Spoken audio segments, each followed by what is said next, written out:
Good morning, this is your Stat Sensei, Mr. Spensei, and this is Death Packet Unit 3B, probability distributions, and this video will cover problems 71 through 80. So, a soft drink dispenser can be adjusted to deliver any fixed number of ounces. If the machine is operating with a standard deviation in delivery equal to zero point 0.3, all right, so we have a mean of 0.3, a standard deviation of 0.3. What should be the mean setting so that a 12-ounce cup will overflow less than 1% of the time? All right, so the question is, we don't know our mean, all right? And we have a cup that we don't want to overflow. Well, the cup has a maximum amount of 12, so that's going to be up here, and we want this area to be 0.01. So the mean is going to have to be less than 12. So we're going to have to go back to our z-score. And remember, z-score is z equals x minus mu over sigma. In this case, we know 12 is our x. We don't know our mean, but we have a standard deviation of 0.3. But I'm still missing my z-score. Now remember, this is 0.99. So I can go in and go, okay, second vars, and I do an inverse norm of 0.99 if I'm coming from the left. And I end up getting 2.3263, 2.3263. Or if I'd come from the right, I could have done 1%. So second vars, inverse norm, 0.01. But we're coming from the right. And we end up getting 2.3263. All right. So there's that. Now I'm going to solve by algebra. So I'm going to multiply both sides by 0.3. This drops off. And now I have 0.3 times that. And that gives me 0.6979. So 0.6979 equals 12 minus the mean. Subtract 12 from both sides. And I get negative 11.302 equals a negative mean. Multiply both sides by -1 so that my answer becomes positive. And so I'm looking for about 11.30. That answer choice is B. All right, number 72. The distribution of lengths of salmon from a certain river is approximately normal with a standard deviation of 3.5. If 10% are longer than 30 inches, which of the following is the closest? Well, since I said longer, and I always know that's a little bit confusing, I put an X and I go, oh, 30 has to be up here. All right. I mean, not 30, 10% is up here. All right. So that makes my picture look something like this. Well, 10% is small, so that's going to be here, 0.10. This is my X. Well, they told me my X is 30. We don't know the mean. That's our question mark. But we do know our standard deviation because I said our standard deviation is 3.5. So going back to my z-score, I have z equals x minus mu over sigma. I'm going to plug into that. But when I plug into that, I have 30 minus a mean that I don't know, a standard deviation. Now keep in mind, coming from the left, this is 0.90. Coming from the right is 0.10. So second vars, inverse norm, 0.9, I'm coming from the left. I end up getting 1.281. And it makes sense that this would be a positive z-score because I'm above the mean. All z-scores above the mean will be positive. So multiply both sides by 3.5.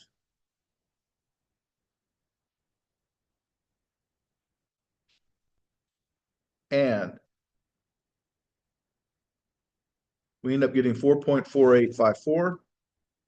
So 4.5854 equals 30 minus the mean. Subtract 30 from both sides.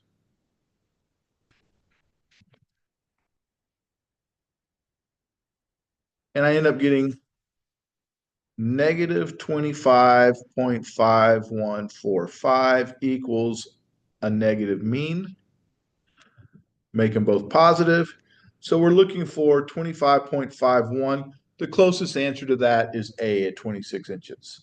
And they, by the way, they said closest. So they rounded up a bit. The distribution of heights for adult men is in a certain population is approximately normal with a mean of 70 inches. Okay, so this time they gave me a mean. They told me this was normal. So I'm going to go ahead and draw that. Usually very helpful. So there's my mean. And a standard deviation of 4. So I have a standard deviation of 4. Which of the following represents the middle 80% of the heights? Well, depending on the type of graphing calculator, this becomes very easy or very difficult. All right. But the middle 80% means we're going to have to be somewhat above, below, and somewhat above. All right. So I'm going to actually cheat. And since I have a CE, and I'm going to approach it this way. I'm looking for the middle 80%, which is right here, 0.80. So second vars. Actually, you know what? I'm not going to cheat. I'm going to do this correctly. I'm going to do this the long way. I will show you the shortcut in just a moment. So the long way is z equals x minus mu over sigma. And I'm going to have to do that once for x1 and once for x2. Well, we know in this case that x1 is what we're looking for. We know our mean is 70. We know our standard deviation is 4.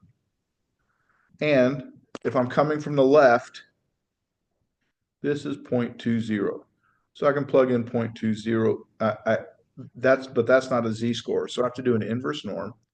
So second vars, inverse norm, 0.2 coming from the left. I should get a negative z-score. And by the way, all z-scores have a mean of 0, standard deviation of 1. And I end up with a negative 0.8416. Negative 0.8416. I'm going to multiply both sides by 4. And I end up with negative 3.366 equals x1 minus 70. I'll add 70 to both sides. This drops away. And we end up with 66.63. Well, we already know our answer now at this point, but just in case, we're going to go ahead and do the high side as well. 66.63 equals x1. So we know our answer choice is this, but I'm going to go ahead and do the upper one. So in this case, we're going to have z equals x2 minus our mean of 70 divided by the standard deviation of 4. Well, z in this case is the upper 20%.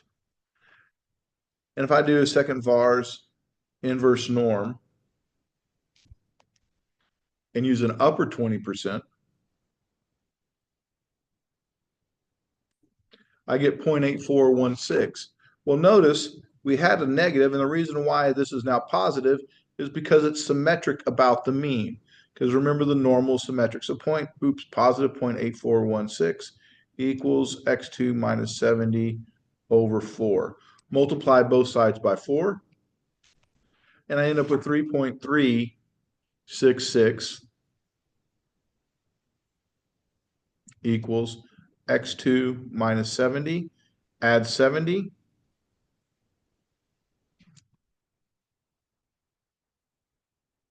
And we get the 73.3664. All right. Well, that's interesting.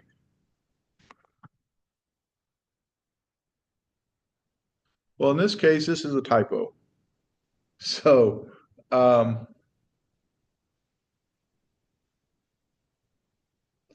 Let's go back and rerun this thing and make sure I plugged in all the values correctly. Second vars. You know what? I can cheat real quickly. I'm going to do this 4, 4. Oh, I did mess up. The middle 80%. I'm so sorry. This is 10% and this is 10%. So our answer choice is not going to be E. And my z-scores are going to change on both of these. So with that said, let me get a scratch sheet of paper to write on because otherwise it's not going to make much sense. And I don't have any scratch sheet of paper next to me, of course.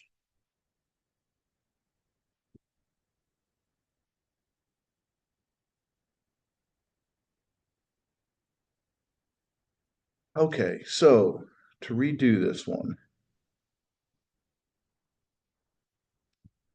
0.80 is the middle. This is x1, this is x2. We have a mean of 70. And 1 minus 0.80 divided by 2 equals 0.10. So this is 0.10 down here. And this is also 0.10 up here. And z equals x minus mu over sigma. We have x1 minus 70 over 4. And if I do a second vars inverse norm of 0.1 coming from the left, I'm going to get a negative value because I'm going to be below the mean. I end up getting negative 1.2815. Multiply both sides by 4. This drops off. And I get negative 5.1262 equals x1 minus 70. Add 70.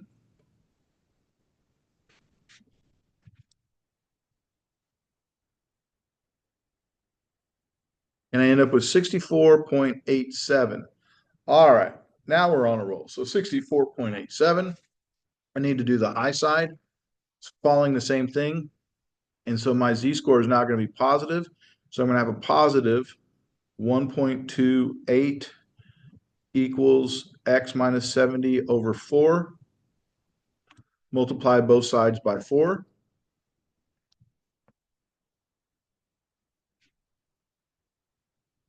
Those drop off.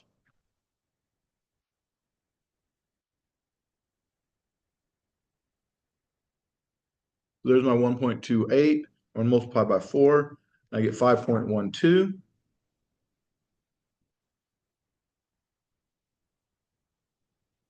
Equals x minus 70. Add 70 to both sides. And I end up getting 75.13. Sure apologize for that mistake that I made earlier, but this is correct. We have A. I said I'd show you the shortcut. The shortcut is this. And you can do this on a CE. Second vars, inverse norm. I can plug in my area, which is 0.8. My mean, in this case, was 70. My standard deviation is 4. I'm looking for the center. And there they are, 64.87 and 75.12. That will not work on an FRQ test, but on a multiple choice test, certainly a good and fast way to go. So on an FRQ test, you do need to show all this work, but on multiple choice, you can go inverse norm all the way and finish it up quickly. All right, number 74. The mean income per household in a certain state is 28,000 with a standard deviation of 8,500. So we have this picture.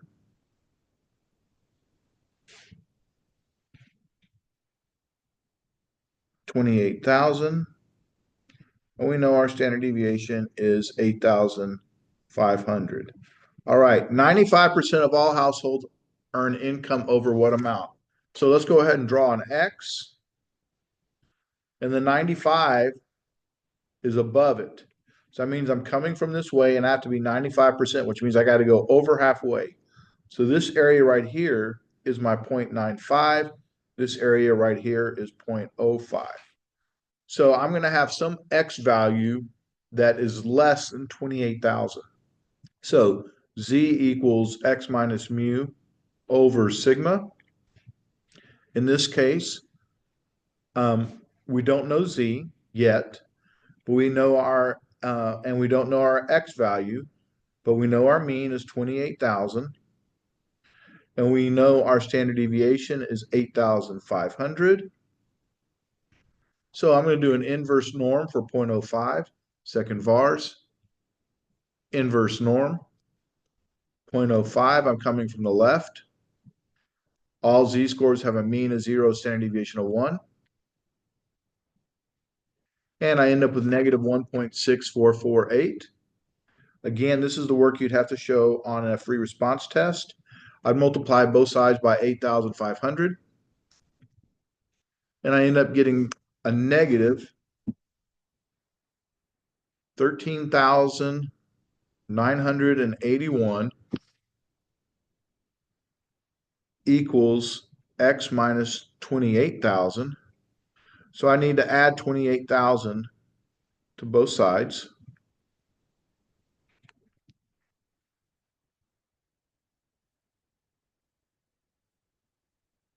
And I end up getting 14,018.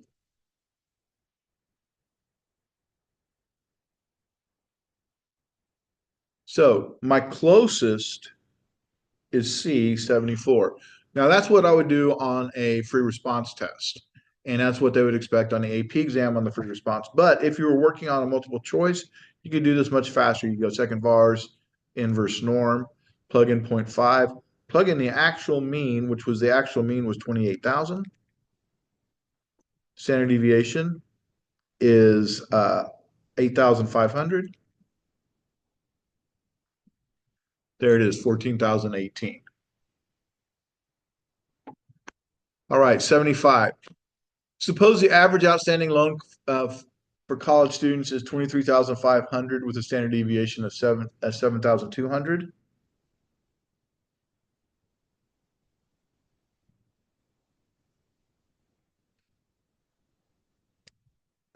There's my mean, standard deviation, 7,200. In a simple random sample of 50 graduating college students, what is the probability that their mean outstanding is under 21,000? Oh, so we're asking about X bar. We want the probability that X bar is less than 21,000.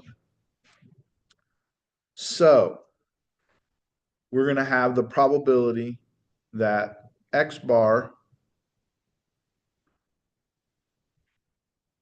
well, let's go ahead and write our formula. So we're going to look with Z equals X bar minus the mean over the standard deviation divided by the square root of n. So we want the probability that 21,000 is less than or equal, excuse me, probability that 21,000 minus 23,500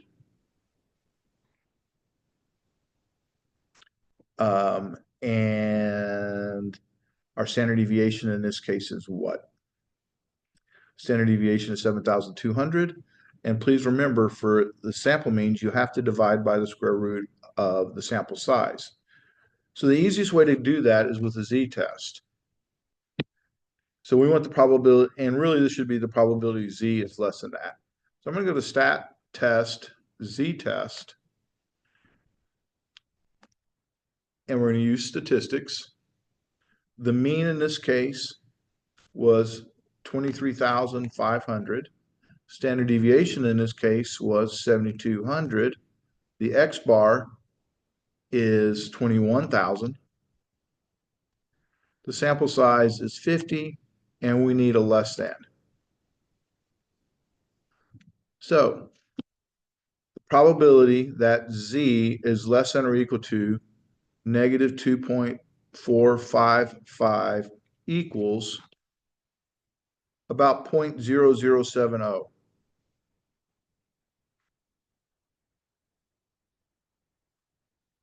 All right, 0.0070. So we were looking for 21,000 right here, and we found this little bitty area right there. I'm going to run through that on a calculator one more time. Stat, test, Z-test. Mean of 23,500, standard deviation of 7,200, X bar, sample mean of 21,000. That's what we wanted a group of. Sample size of 50. They said less. There it is, highlighted as less. Calculate. There's our Z-score. The probability of that is 0.0070. All right, number 76.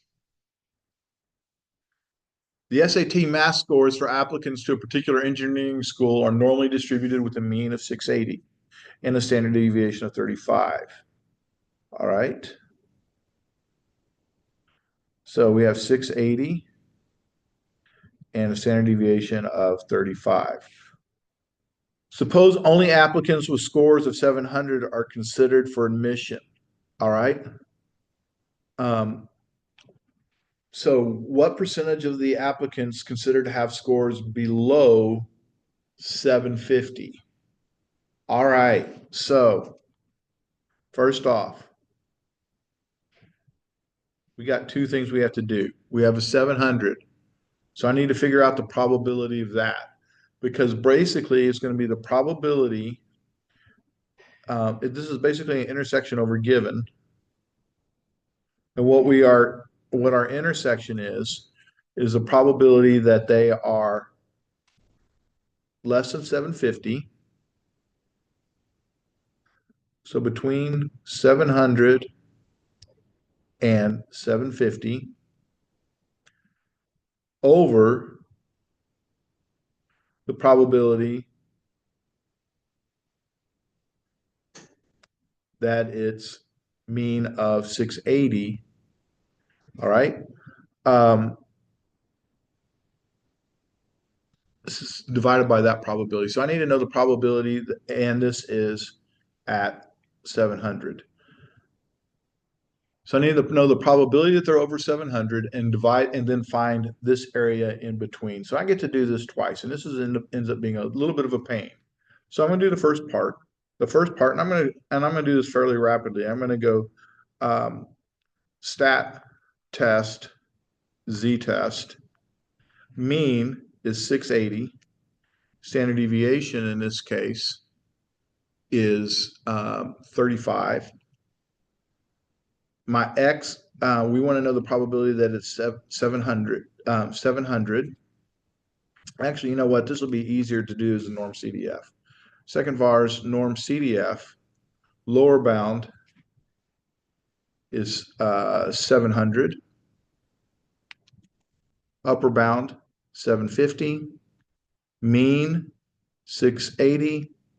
Standard deviation, 35. So the probability is 0.2611 that it's in this range. But we know that they had to be 700. So given that they've made above 700, all right, so we need to find the probability that they're above 700. So second vars, norm CDF, and all we need to do is change that to infinity, which is 9.99. We end up with 0.2838.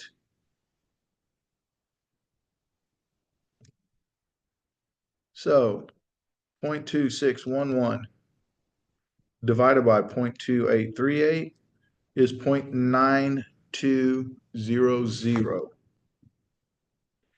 All right, so once again, what we basically said is we want to know the probability that it's that is less than 750, but it has to be over 700. So it has to be in this range, given that the only people considered had a 700 or better. All right.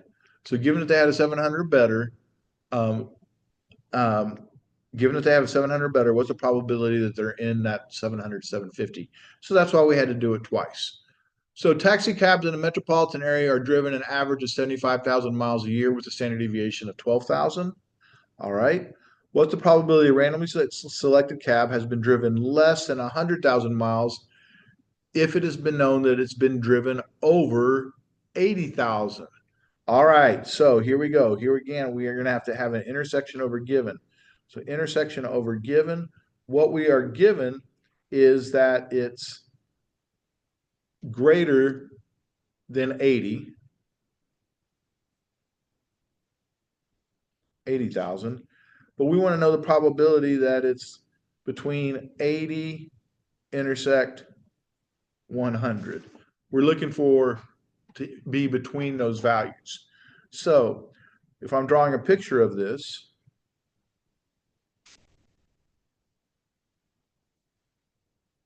this is 75,000. That's my mean. I want to know the probability that it's 80K to 100K. That's my numerator. My denominator is going to be this picture. We have the same mean at 75K, but we just need to be 80K all the way to infinity. So second vars, norm CDF. Oops. Second vars, norm CDF. Lower bound, 80,000. Upper bound, we'll do the denominator first, which is 9 caret 99. Our mean was 75,000. And our standard deviation in this case is 12,000. So we end up getting 0.3384 for our denominator. And our numerator, second vars, norm CDF, I need to put in a true upper bound of 100,000. Everything else remains the same. And I get 0.3198.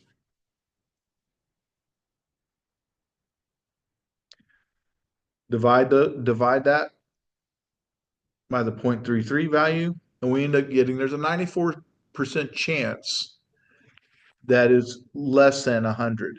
So 0.9450. So given that we know that they drove over 80, there's a 94% chance it was still less than 100,000 miles. All right, so our answer choice is 77. So 77 is E. Number 78. A shipment of resistors have an average resistance of 200 with a standard deviation of 5, and the resistors are normally distributed. Suppose a randomly chosen resistor has a resistance of 194. What's the probability it's greater than 188? So here's what they're saying. All right. Have an average resistance of 200. And by the way, this is going to be an intersection over given one more time.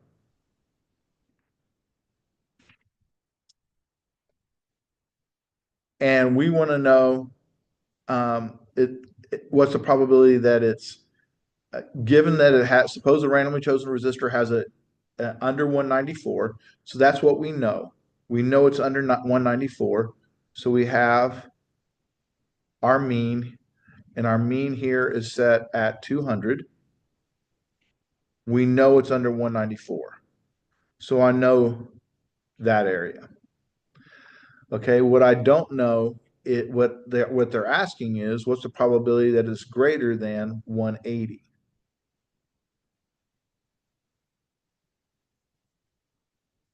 So basically, I'm looking for 194 to 188. I'm looking for this distance. It's not going all the way to the tail. Sorry if you can't read that. So I'm going to rewrite that intersection over given. So that's 188 intersect 194.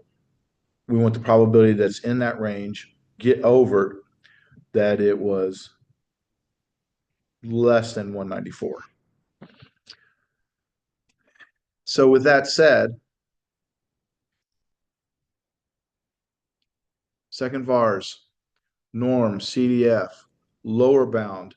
I'll do the lowest one first. Negative 9 raised to the 99th power up to 194. Mean happens to be 200. Standard deviation in this case is 5. We end up getting a denominator of 0.1150.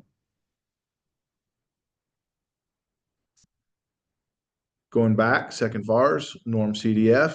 My intersection is 188 to 194.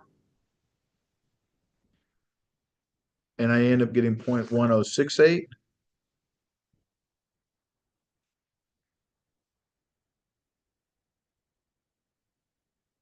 So I end up getting 0.9287.